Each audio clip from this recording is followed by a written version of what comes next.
Una de las cosas que más impresiona cuando leemos el Salmo 51, que como hemos dicho es un salmo de confesión que todo creyente, toda persona debería de poder hacer suyo al momento de confesar sus pecados a Dios.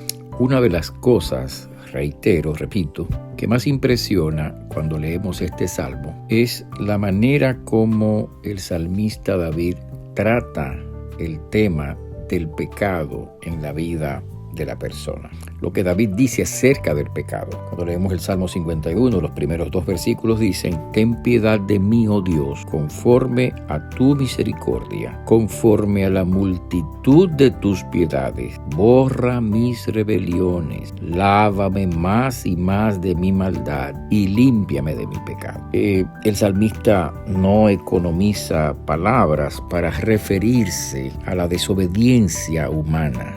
Y si usted lee esos 2 versículos con atención, se dará cuenta de que el salmista utiliza 3 palabras diferentes para referirse a las acciones, a las actitudes, a los actos humanos que transgreden la palabra de Dios. Por ejemplo, el Salmo habla de rebeliones, habla de maldad y habla de pecado. Estas 3 palabras describen el acto humano de la desobediencia a Dios. La palabra pecado es una palabra que se refiere concretamente a alguien que falla en dar en un blanco. Es una palabra utilizada por aquellos que lanzaban sus flechas, sus arcos con sus flechas a un determinado blanco y fallaban el blanco. Entonces esa palabra nos indica que el pecado es una falla humana que no le permite al hombre dar en el blanco, por así decirlo, de la voluntad de Dios. Es decir, el pecado nos desvía de la voluntad de Dios. El pecado nos aleja de la voluntad de Dios. La otra palabra es la palabra rebelión. Y es interesante la descripción que David hace en este salmo, porque el rebelde es aquel que se insubordina, que se levanta en contra de alguien, que se levanta en contra de una orden, de un principio, de un gobierno, de una autoridad. Se rebela, se insubordina. Así que el pecado, de alguna manera, es una rebelión, es una insubordinación. Dios está por encima de nosotros. Él es el Señor. Y Él es el Señor que gobierna todas las cosas y que por lo tanto debe también gobernar nuestras vidas, en el sentido de que nuestras vidas deben estar sometidas a Él. Pero cuando nosotros pecamos, transgredimos, traspasamos la voluntad de Dios, nos rebelamos en contra de la voluntad de Dios. La otra palabra es la palabra maldad, que habla de la esencia del pecado. La maldad es aquello que va en contra del bien que Dios quiere que nosotros hagamos.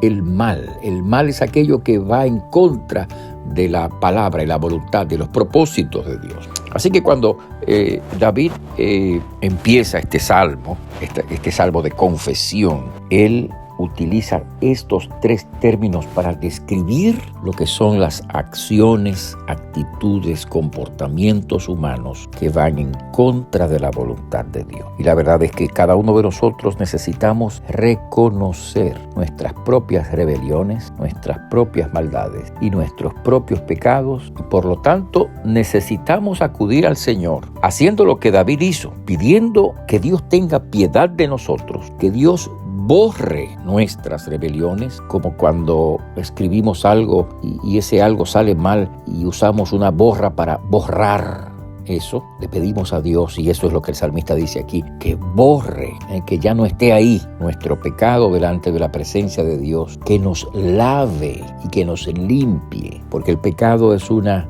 suciedad, una mancha en nuestros corazones, en nuestra vida, y por lo tanto necesitamos pedirle que Él lave, limpie nuestros pecados, lave nuestras almas con su gracia. Al final de la Biblia, en el libro de Apocalipsis, el autor sagrado ora a Dios y dice: al que nos amó y nos lavó de nuestros pecados con su sangre, a Él sea gloria por los siglos de los siglos. Sí, es solo en la sangre de Jesucristo como pueden nuestros pecados ser lavados, como puede nuestro corazón y nuestra conciencia ser limpiada. Es solamente mediante la sangre del Cordero, la sangre de Cristo derramada en el Calvario, como nosotros podemos ser limpios de nuestros pecados. Por eso el escritor sagrado en el libro de Hebreos, después de decir que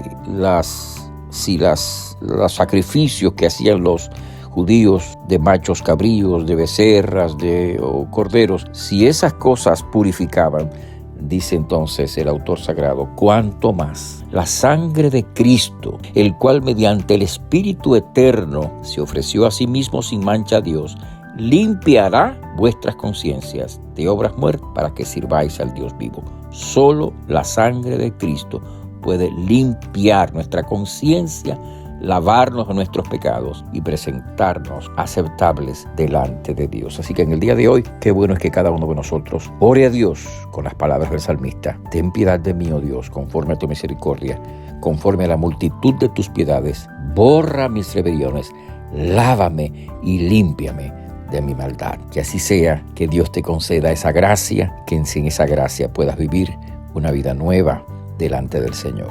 Dios te bendiga. Te hablo el pastor Freddy Noble, pastor de la Primera Iglesia Bautista Hispana de Manhattan. Dios te bendiga.